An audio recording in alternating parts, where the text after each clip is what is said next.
Tórridas jornadas. Tórridas jornadas, exactamente. Desde lo político, por cierto. Sí, y señor. también del clima que viene acompañando con ese calorcito espectacular. Pero fíjate que en lo político creo que ha sido mucho más pausado que en otras oportunidades. Sí, una transición bastante buena, educada en algunos aspectos, descortés en otros aspectos, particularmente por parte de la vicepresidenta de la Nación. Yo hemos marcado esto y muchos oyentes en la radio, bueno, en el otro canal, decían, algunos mensajes decían, bueno, ustedes los periodistas porque se quedan en eso, se quedan en la actitud que tuvo Cristina y son los que fomentan más la grieta. No. Pero no creo que, yo creo que hace falta que haya una actitud de educación mínima que uno necesita ver, ¿no? Macri puede dejar con 40% de pobres, con 50 y pico, 60% de inflación, con una deuda tremenda, con aspectos sociales que no, inclusive con la corrupción financiera que existió, todo lo que quiera.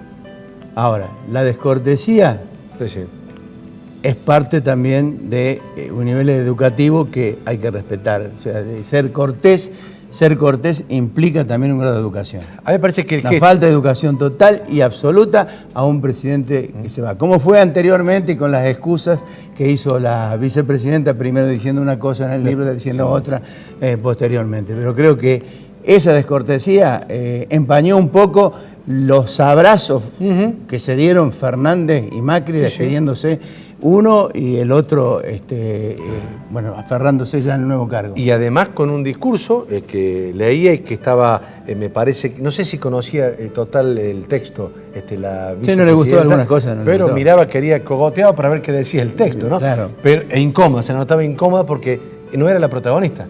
El protagonista era él, el presidente. Y un discurso también equilibrado y medido. Acusó de lo que tenía que acusar, pero también reivindicó que me parece. Son palabras. Yo quiero ser claro en esto. Yo jamás creo en los discursos de apertura. Está bien. Jamás creo en los discursos de apertura porque es simplemente un mensaje que trasluce lo que sucede en la campaña electoral. A partir del día siguiente es donde vos tenés que empezar a ver concretamente si lo que ha dicho se va a cumplir o no se va a cumplir. Está bien, pero podría haber ocurrido que el discurso o el mensaje no hubiera sido de este tipo, sino de otro tono. Totalmente agresivo, podría haber sido agresivo. Planteó digamos, las diferencias que deja el gobierno de Macri, que son total y absolutamente conocidas, ¿me entendés? Las planteó correctamente, habló de la reforma de la justicia, no puede hablar de la reforma de la justicia, no mencionó la corrupción, pero no puede hablar de la reforma de la justicia teniendo al lado a alguien que tiene 10 procesos, 12 procesos y 5, 6, 7 pedidos ¿cómo es? De prisión preventiva.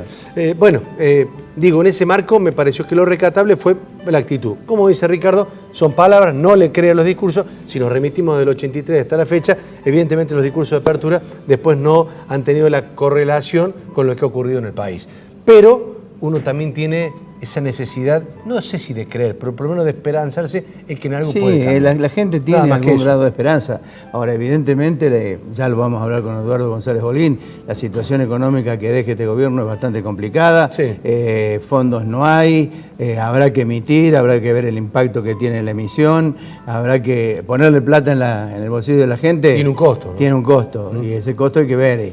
Y por otro lado, el tema de la deuda que hay que arreglarlo, porque él mismo lo ha dicho, Martín Guzmán lo ha dicho, a marzo de 2020 tiene que tener ya resuelto el tema de la deuda con el Fondo Monetario Internacional.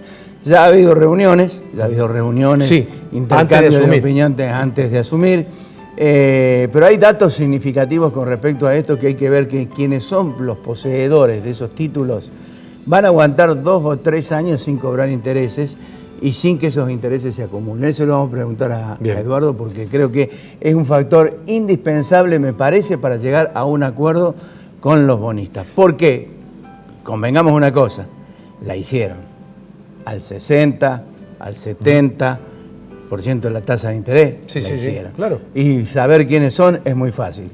Hay que compelir a los bancos de que den la lista, porque son los bancos los que operaban, den la lista de quiénes son los poseedores de los títulos, o si no, meterle un impuesto a la renta financiera que del usufructo de la timba financiera que tuvieron durante todos estos años. Por Córdoba no hubo muchos cambios, muchas novedades respecto de la provincia, porque era la reasunción del mandatario actual, Schiaretti, con un gabinete que renovó algunas caras, pero con la esencia de los mismos, de los más cercanos a Schiaretti, y desde la municipalidad, bueno, la palabra o la frase que dejó dando vuelta Siciliano, porque fue mucho más contundente Siciliano que lo que dijo Yayora hasta ahora, ¿no? Bueno, el secretario de gobierno es el vocero. Está bien, pero no lo dijo él, sino que lo dijo Siciliano, la ciudad está fundida. Es un caos. Bueno, mientras Mestre se iba, decía que dejaba ordenada, salvo que no había plata. El ordenamiento de Mestre era que reclamaba $1 millón, los 1.000 millones de pesos, mil millones de pesos que le debe la provincia. Que dice que y no a propósito de eso, hablando en criollo, la provincia se quedó con un perno de la caja de jubilaciones sin que Macri le mandara los fondos, que va a ser muy complicado, no solamente por lo que le quedó debiendo de eso y de obra pública, sino por los 21.850 millones de pesos que tiene presupuestado como déficit para el año que viene, ¿no? Bueno, situaciones, como vemos, hablamos de números complicados. Yo creo que de todos modos, obviamente que el ajuste va a pasar por nosotros, sin lugar a dudas. Ya lo dijo Fernández, hay que privilegiar a quienes tienen hambre, primero solucionar la cuestión del hambre, no es la pobreza es otra cosa, el hambre básicamente primero. Bien. Y obviamente que va a tener que salir de los bolsillos nuestros. De otros bolsillos no va a salir, ¿no? Yo no sé si de los bolsillos nuestros, no sé. Creo que si van a tomar la medida de aplicarle mayor... bienes personales, impuesto a la ganancia... No. Eso... El descuento a los agropecuarios, el impuesto a la... También, por supuesto, la retención. Ahí la retención, sí. Ahí va a venir un conflicto pero complicado. ¿No tienen otra alternativa? No hay. Porque no puede emitir indefinidamente tampoco. No hay.